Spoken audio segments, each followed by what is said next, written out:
ਵਾਹਿਗੁਰੂ ਜੀ ਕਾ ਖਾਲਸਾ ਵਾਹਿਗੁਰੂ ਜੀ ਕੀ ਫਤਿਹ। ਪਰਮਾਤਮਾ ਦਾ ਨਾਮ ਬੇਸ਼ਕੀਮਤੀ ਰਤਨ ਹੈ। ਇਹ ਰਤਨ ਮਨੁੱਖ ਦੀ ਮੱਤ ਵਿੱਚ, ਸੁਰਤ ਵਿੱਚ, ਹਿਰਦੇ ਵਿੱਚ ਮੌਜੂਦ ਹਨ। ਜਿਵੇਂ ਹਿਰਨ ਦੀ ਨਾਭੀ ਵਿੱਚ ਕਸਤੂਰੀ ਹੁੰਦੀ ਹੈ, ਪਰ ਉਹ ਆਪਣੇ ਜਿਉਂਦਿਆਂ ਜੀ ਉਸ ਨੂੰ ਪ੍ਰਾਪਤ ਨਹੀਂ ਕਰ ਸਕਦਾ। ਇਸੇ ਤਰ੍ਹਾਂ ਪਰਮਾਤਮਾ ਦੇ ਨਾਮ ਦੇ ਰਤਨ ਮਨੁੱਖ ਦੇ ਅੰਦਰ ਮੌਜੂਦ ਹਨ, ਪਰ ਬਹੁਤੇ ਲੋਕ ਉਸ ਨੂੰ ਪ੍ਰਾਪਤ ਕਰਨ ਤੋਂ ਬਿਨਾਂ ਹੀ ਇਸ ਸੰਸਾਰ ਤੋਂ ਚਲੇ ਜਾਂਦੇ ਹਨ। ਗੁਰਬਾਣੀ ਅੰਦਰ ਅਨੇਕਾਂ ਐਸੇ ਮਹਾਂਪੁਰਸ਼ਾਂ ਦਾ ਜੀਵਨ ਮੌਜੂਦ ਹੈ, ਜਿਨ੍ਹਾਂ ਨੇ ਇਹਨਾਂ ਰਤਨਾਂ ਨੂੰ ਪ੍ਰਾਪਤ ਕਰਕੇ ਆਪਣੇ ਜੀਵਨ ਨੂੰ ਵੀ ਕੀਮਤੀ ਬਣਾ ਲਿਆ। ਜਿਸ ਵਸਤੂ ਤੱਕ ਮਨੁੱਖ ਦੀ ਪਹੁੰਚ ਸੁਖਾਲਿਆਂ ਹੋ ਜਾਏ, ਉਸ ਚੀਜ਼ ਦਾ ਬਹੁਤਾ ਮੁੱਲ ਨਹੀਂ ਹੁੰਦਾ।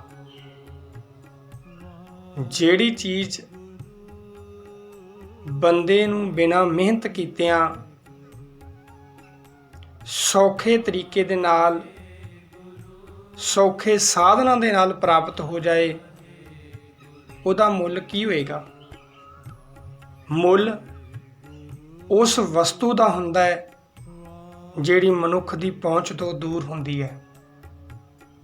ਰਤਨ ਸੰਸਾਰ ਦਾ ਹਰ ਇੱਕ ਪ੍ਰਾਣੀ ਪ੍ਰਾਪਤ ਨਹੀਂ ਕਰ ਸਕਦਾ, ਪਰ ਜਿਸ ਰਤਨ ਦੀ ਗੱਲ ਸਤਿਗੁਰਾਂ ਨੇ ਬਾਣੀ ਵਿੱਚ ਕੀਤੀ ਹੈ,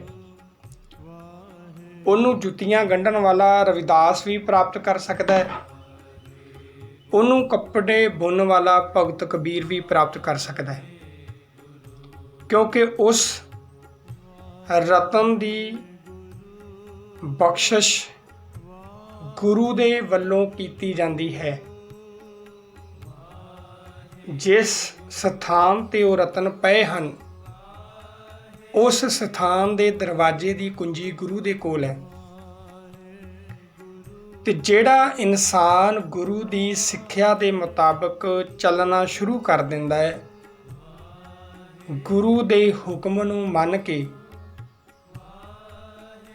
ਉਹਦੇ ਦੱਸੇ ਹੋਏ ਸੱਚੇ ਮਾਰਗ ਦਾ ਪਾਂਧੀ ਬਣਨ ਲਈ ਤਿਆਰ ਹੋ ਜਾਂਦਾ ਹੈ, ਹੌਲੀ ਹੌਲੀ ਚੱਲਦਿਆਂ ਚੱਲਦਿਆਂ ਐਸਾ ਸਮਾਂ ਆਉਂਦਾ ਹੈ ਜਦੋਂ ਗੁਰੂ ਦੀ ਬਖਸ਼ਿਸ਼ ਦਾ ਹੱਥ, ਗੁਰੂ ਦੀ ਮਿਹਰ ਦਾ ਹੱਥ ਬੰਦੇ ਦੇ ਸਿਰ ਉੱਤੇ ਹੁੰਦਾ ਹੈ, ਤੇ ਉਹ ਰਤਨ,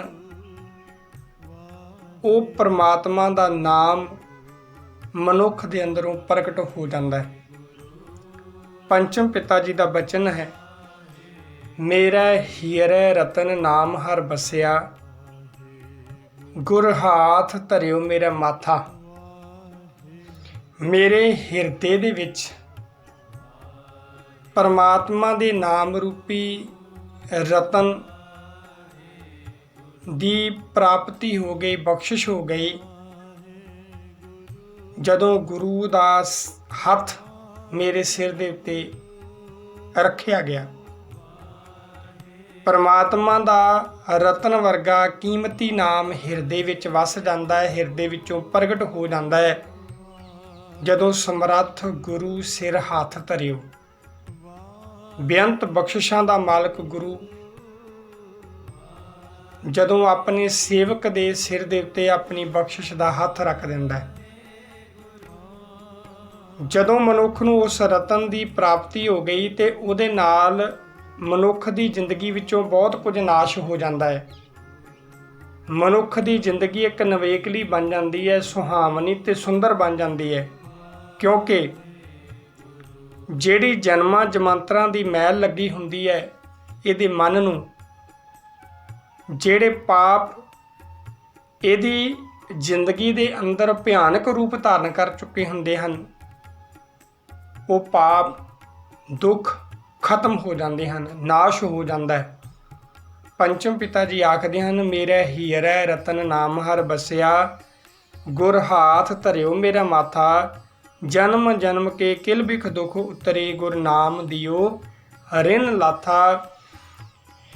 ਜਨਮਾਂ ਜਮਾਂਤਰਾਂ ਦੀ ਮੈਲ, ਦੁੱਖ, ਪਾਪ, ਕਲੇਸ਼ ਸਾਰੇ ਖਤਮ ਹੋ ਜਾਂਦੇ ਹਨ ਅਤੇ ਜਿਹੜਾ ਪਾਪਾਂ ਦਾ ਕਰਜ਼ਾ ਹੈ ਉਹ ਮਨੁੱਖ ਦੇ ਸਿਰ ਤੋਂ ਉਤਰ ਜਾਂਦਾ ਹੈ। ਸੋ ਆਓ ਅਸੀਂ ਧੰਨ ਗੁਰੂ ਗ੍ਰੰਥ ਸਾਹਿਬ ਮਹਾਰਾਜ ਜੀ ਦੀ ਬਾਣੀ ਨੂੰ ਪੜ੍ਹ ਕੇ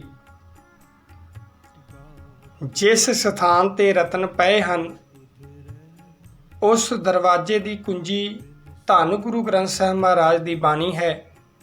ਉਸ ਬਾਣੀ ਨੂੰ ਪੜ੍ਹ ਕੇ ਕੁੰਜੀ ਨੂੰ ਪ੍ਰਾਪਤ ਕਰਕੇ ਰਤਨਾਂ ਨੂੰ ਪ੍ਰਾਪਤ ਕਰ ਲਈਏ ਅਤੇ ਜਦੋਂ ਪਰਮਾਤਮਾ ਦੇ ਨਾਮ ਦਾ ਰਤਨ ਸਾਨੂੰ ਪ੍ਰਾਪਤ ਹੋ ਗਿਆ, ਸਾਡਾ ਜੀਵਨ ਵੀ ਕੀਮਤੀ ਹੋ ਜਾਏਗਾ।